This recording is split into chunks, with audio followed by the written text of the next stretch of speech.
इस याचिका में यह मांग की जाती कि साहब हमें जगह की कमी पड़ रही है, अलग से टॉयलेट्स लगवा दीजिए, अलग से आप टंकियों की व्यवस्था करवा दीजिए, तो फिर बात समझ में आती। आप तस्वीरें पोस्ट करते हैं साहब कि हमारा वॉशरूम कैसे छिप गया। आप कह रहे हैं कि वजू खाना तो वहीं पर था, वो फाउंटेन का हिस्सा है, आपने उसे सील कर दिया है, अभी तक वो बंद है, बड़ी दिक्कत आ रही है, फिर भी आपको लगता है कि मंशा ठीक है। ज्ञानवापी मस्जिद में शिवलिंग के मुद्दे पर मुस्लिम पक्ष की यह याचिका हिंदू आस्था का अपमान है। इसी पे जोरदार बहस सुनिए, जिसमें अभिषेक कुमार से सुनिए अयोध्या की कहानी कि केमिकल टॉयलेट्स लगवा दिए जाएं। लेकिन ये कौन सी मांग है साहब? बाकायदा तस्वीर चस्पा की गई 19 पेज की याचिका में कि हमारा वॉशरूम बंद हो गया, यानी जहां पर हिंदू पक्ष की आस्था जुड़ी है। सर आप चाहते हैं कि वो आस्था न रहे, आप उनका सम्मान न करिए, वॉशरूम खोल दीजिए। अगर देखिए वॉशरूम की बात भी है, मामले को अगर निपटाना ही है, हमें एकता को बनाए रखना है, आपस के प्यार को जताना है, नफरतों को दूर करना है और अच्छाई की तरफ आना है, तो वॉशरूम का भी इंतजाम ऐसे ही हो सकता है और उसको टेम्परेरी इंतजाम किया जा सकता है। नहीं तो टेम्परेरी इंतजाम की बात नहीं हो रही है, तो कहिए पहले आप स्वीकार करिए। मैं अवधेश जी का रुख करूं, आप स्वीकार करिए असगर खान कि मुस्लिम पक्ष की मंशा गलत है जो पहुंचे हैं सुप्रीम कोर्ट। नहीं,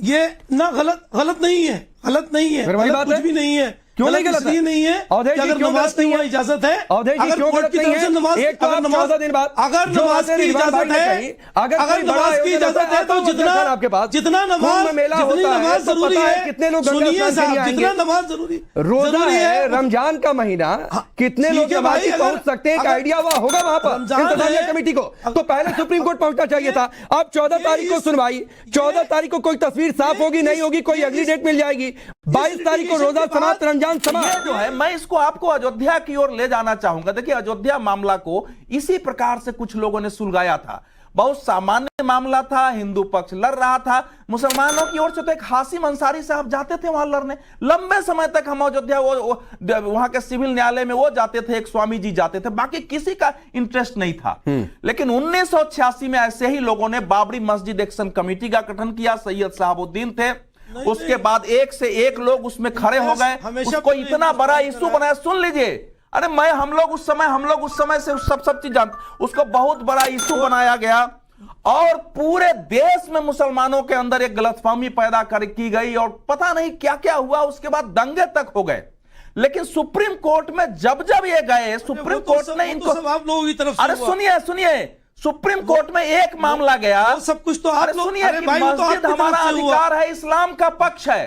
सुप्रीम कोर्ट ने फैसला किया कि मस्जिद इस्लाम का अनिवार्य तो मुसलमानों को, अरे भाई मुसलमान को क्यों गलत कह रहे हैं? अरे सुनिए, मुसलमानों ने कहा ऐसे ही भाई आपको तहम्मुल का इजहार किया, मुझे कुछ फैक्ट तो बोलने दीजिए असगर खान। सुप्रीम आपको समस्या क्या हो गई? मेरी अगर गलती होगी तो बाद में आप काट दीजिएगा। सुप्रीम कोर्ट ने कहा कि वहां मंदिर नहीं था। सुनिए ना, मैंने बात काट दीजिए ना। सुप्रीम आप क्या पढ़ा होगा, आपने पढ़ा होगा, मैंने फैसले में नहीं पढ़ा है। सुनिए, मुसलमानों से क्या सुन लीजिए सर, सुन लीजिए, अवधेश जी सबसे आखिर में बोल रहे हैं, अवधेश जी अपनी बात पूरी करके फिर मैं कैसे बोलते हैं। मैं अभी मैं नहीं करूंगा, आप सुन लीजिए, आपको दिक्कत होगी, आप बाद में मेरी बात का खंडन कर दीजिएगा। तो जानबूझ करके आप सोचो ना कि हिंदू मान रहे हैं कि वो शिवलिंग है, अगर ये भावना फैला कि मुसलमान लोग उसको कह रहे हैं कि उसी जगह हमको वजू खाना चाहिए, हम उसी जगह जाएंगे लघु शंका पेशाब करने, इसका कितना खराब असर होगा, किसी ने सोचा है? और देखिए राकेश जी, मामले को उलझाने की कोशिश की जा रही है। कौन कर रहा है उलझाने की कोशिश? आप भी कर रहे हो और अवधेश जी भी कर रहे हैं। ना करें। क्यों? जो पक्ष सुप्रीम कोर्ट पहुंचा वो नहीं कर रहा है, हम उस पर सवाल उठा रहे तो ये उलझाने की कोशिश हो गई। अतिकुर रहमान जी, आप जैसे बोल रहे हैं उतने ही सरल ये विषय नहीं है और वैसे ही याचिका नहीं डालेंगे। वजू खाना का भागना सील तोड़ने का आदेश है। किस तरह से उलझाने की कोशिश कर रहे हैं हम समझ रहे हैं। आपको अयोध्या का मामला नहीं छेड़ना चाहिए था। कैसे नहीं छेड़ना चाहिए था? उसमें भी ऐसे ही हुआ था सर, उसमें भी ऐसे ही हुआ था।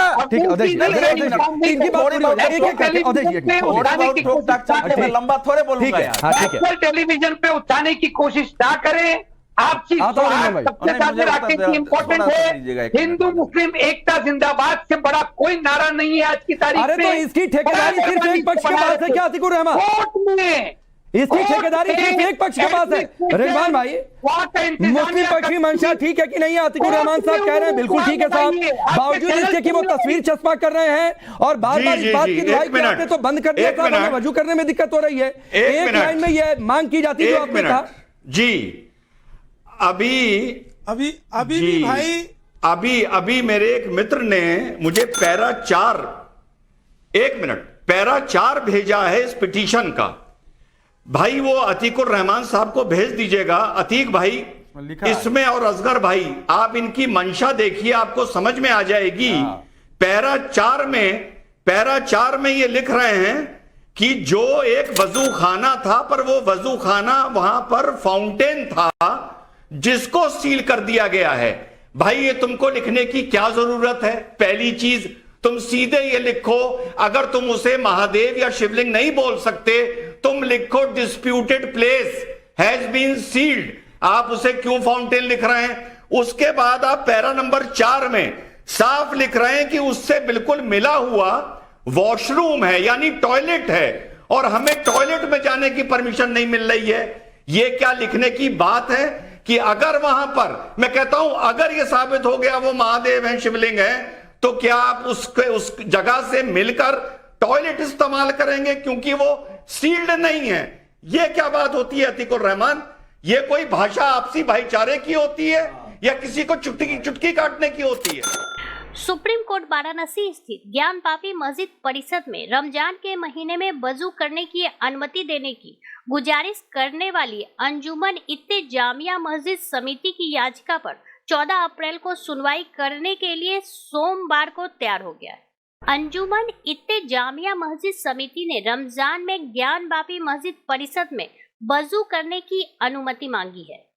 मस्जिद समिति की ओर से वरिष्ठ अधिवक्ता हुजैफा अहमदी ने रमजान के महीने का हवाला देते हुए इस मामले की सुनवाई जल्द करने का अनुरोध किया है। उन्होंने कहा कि मस्जिद के अंदर एक क्षेत्र को सील करने के कारण वजू खाने का रास्ता बंद है और साथ में टॉयलेट भी बंद है। उन्होंने कहा कि वजू के लिए एक ड्रम से पानी लिया जा रहा है और रमजान की वजह से श्रद्धालुओं की संख्या भी बढ़ गई है। चीफ जस्टिस चंद्रचूड़ और न्यायमूर्ति सूर्यकांत की पीठ ने कहा कि मामले पर 14 अप्रैल को सुनवाई की जाएगी। इससे पहले 28 मार्च को शीर्ष अदालत ने हिंदू पक्ष की यह याचिका 21 अप्रैल की सुनवाई के लिए सहमति व्यक्त की थी, जिसमें ज्ञान बापी मस्जिद परिषद विवाद से संबंधित वाराणसी की अदालत में दायर सभी मुकदमे को समायोजित करने का अनुरोध किया गया था। इस डिबेट को लेकर आपकी क्या राय है, हमें जरूर बताएं। हमारे साथ जुड़े रहने के लिए चैनल को लाइक एंड सब्सक्राइब करना ना भूलें।